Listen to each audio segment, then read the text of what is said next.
So in the last few days, we've had what we could call a hashtag Baldurs Gate, and here are some a few not clips, but a few articles and images regarding this whole controversy. So let's go through them, and so you can get some overview of what this whole issue is. Here, this is from a trans person on Steam, as you can see on their own forums. Jarvis Scott, from a trans woman, thank you so much from a trans gamer for painting a target on our backs once again, so you can virtually signal how progressive you are. It wouldn't be enough to just, I don't know, put a trans person in a game and have them there as a character. No, it has to be a political statement, and you have to just let everyone know. Otherwise, how would people know how great you are as a person? And it isn't what social justice is really about.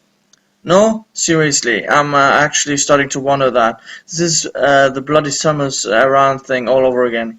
It can't just be, here's a fun theory, make of it what you will. We're redefining Summer's gender, and all of you can deal with it. Then the trans community gets painted as, I think it's fuckwits or something like that, for trying to change venerated IP while you guys get to dance off to the warm glow of praise from ideological peers. Every time you paint us as this other, you are putting in a game as so people can be enlightened, and every time attitudes towards trans people are made just that much worse for the effort. Yay! Someone please save us from our so-called saviors. Correct the mortal sin of misspelling of one of gaming's greatest female icons, named Aaron. What I was going in my head. Yeah, we can skip. You can look at the edits or the images. I'm gonna put them all in the description. First, yes, this is an alt account which I'm using for two fairly obvious reasons. One, people on both sides of these things can be vindictive and evil, and two, I have no intention of on outing myself. You'll see in a second. You'll see why in a second. I've known I was trans as far as back I can remember. I always wanted to play the girl character. Penny from the Inspector Gadget and Pippi Longstocking were my heroes as a young kid. I wanted to grow up just to be just like them. It made sense that I would be like them, and that's how I felt I should be. When I was 11, I actually made this whole elaborate pen and paper RPG to explore it further. I didn't do much about it at the time, practically because I honestly didn't think it was possible. But I kept at it on my own at it in my own little world. At the time, I was dealing with a lot of social problems, though it wouldn't be until only a few weeks ago I would actually be diagnosed with mild to moderate autism or Asperger's. Since I was diagnosed or I was feeling wrong, but knowing why add to this my feelings about my gender, and I was a mess. It didn't stop there, of course, because the universe seemed to make sure I was really screwed, so I was dealing with some serious domestic abuse that carried on for over 10 years. Being threatened at knife point was a common occurrence, and the few times I got up the nerve to threaten to go to the police, I was told I was too crazy and no one would believe me, and I'd be locked away instead. Because of everything else going on at the time, I believed them. Needless to say, I tried to kill myself a couple of times. After a while, I finally got free, pursued an acting writing degree at college, which was not a world I fell in love with. Through this time, my feelings on my own gender never changed, but I was still so unsure of myself. And frankly, terrified of other people, I could never bring myself to do anything about it. After college, things got worse again. I was completely inept at the socializing necessary to actually have a career, and being separate from the one thing I loved left me profoundly depressed. I tried making a go of it with a more fictional degree, but ultimately I ended up having breakdown and staying voluntarily in a mental health hospital for a month. Since then, I've been unable to work or even be around large groups for people for any length of time. The virtual world became the only link I have to something out of my house. And through it, I've been able to explore my gender and work on my improving my mental health. It's been about 5 years since then, and I've gradually gotten better, stronger about who I am and who I want to be. Though I still feel I have a long way to go. I've come out to a few people about my gender and my sexuality. I'm bisexual, but ultimately I'm still so fragile and terrified of being socially isolated that I haven't been able to do more than that. I don't dress like a woman because without the rest it feels superficial for me though. I respect those who disagree. It's simply a personal choice. I'm also wary of hormones because my mental state and because it's a point of no return. Though I'm on the gender reassigned me surgery wait list simply because it takes so long, though I don't know if I'll ever be ready for it. However, in the virtual world I actually get to be who I am. I can be myself. I love this and thank gaming so much for the opportunity to just have that one thing. That connection to my true self. Maybe I'm not trans enough for some people, I don't know. But I know for me it's who I am and hopefully it's something I'll be able to do one day. To those denying who I am for petty political bickering, now know that you're no better than those you claim to fight against. It's because of actual, sorry about that, like yours that can't be free to be who I am.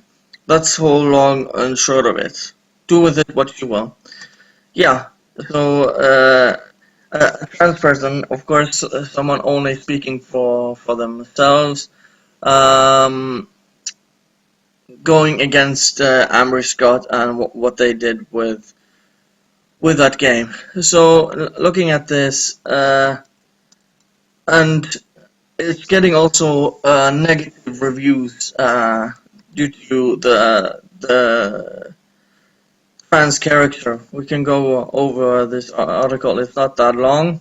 It's actually the DLC, not the actual game itself. For those who are actually wondering that. Baldur's Gate: Siege of Dragonspear, an expansion for Baldur's Gate Enhanced Edition, developed by Beamdog, marks the first new entry in the beloved RPG series in over a decade. So what way better to celebrate than by a pack of gamers revealing their deep-seated fear of otherness. Siege of Dragonspear debuted on assorted PC digital platforms on March 31st.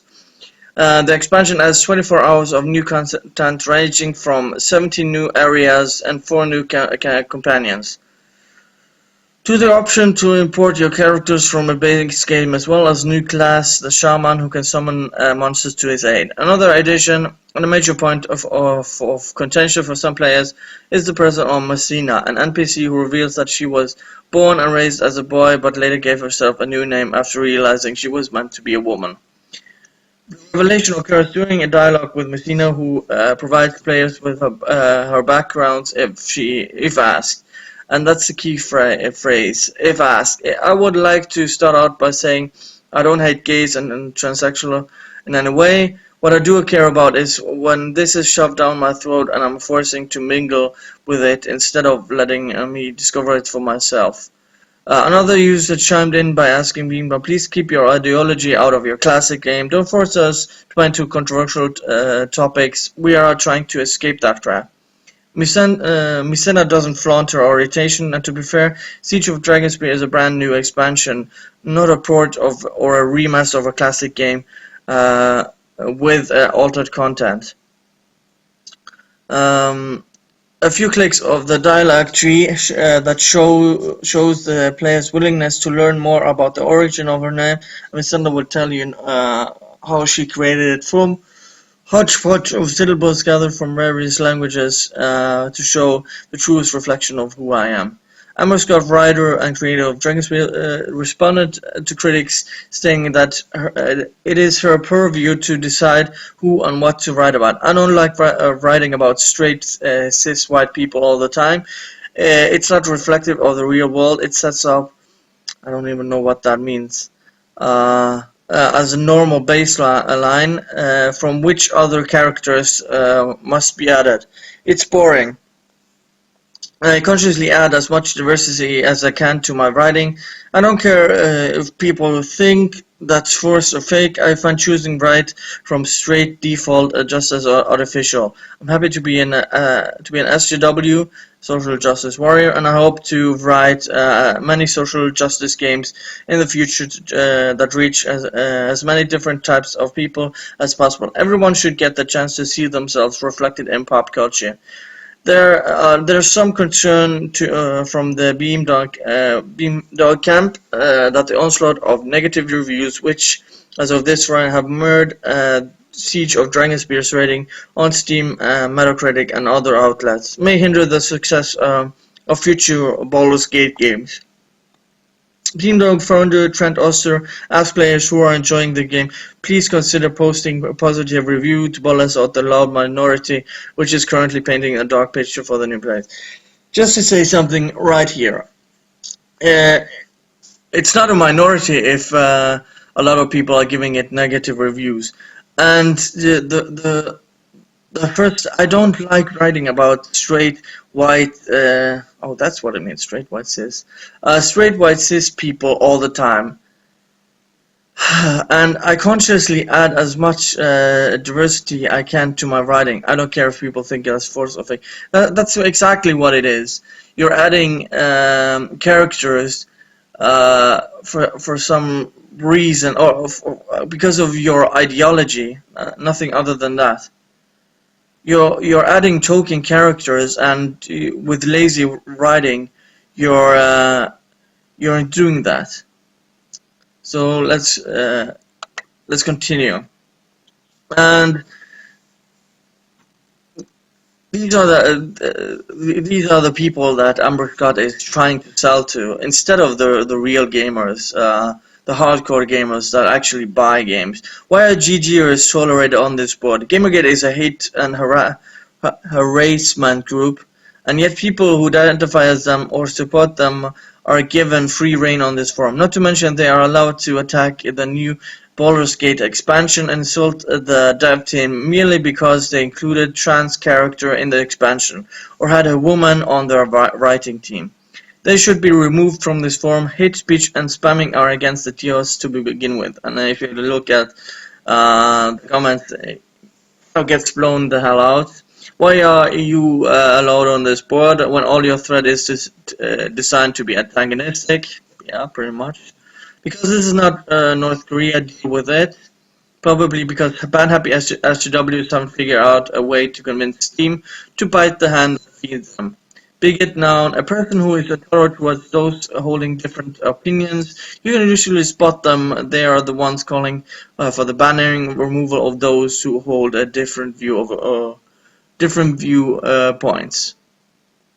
And you can look through it. I'm gonna put it in the description if you want to check it out.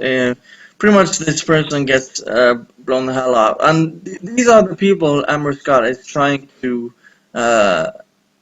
attract. Yeah, so here, Beamdog bans account from discussion one-sidedly. I'm just an observer. I've been reading the discussion about the new DLC, but I noticed that the Beamdog bans accounts here on Steam as well as on their forums one-sidedly. It's always users who criticize Beamdog, though they are polite, even though they are polite. And you can click on these, and they are getting banned. Are we really that surprised? Again, take a look at what kind of ideology these people are. I don't like writing about straight cis white males all the time. That's what we're dealing with here, and I suspect the entire team behind this, even the mods, have the same kind of ideology. And let's take a look at this right here.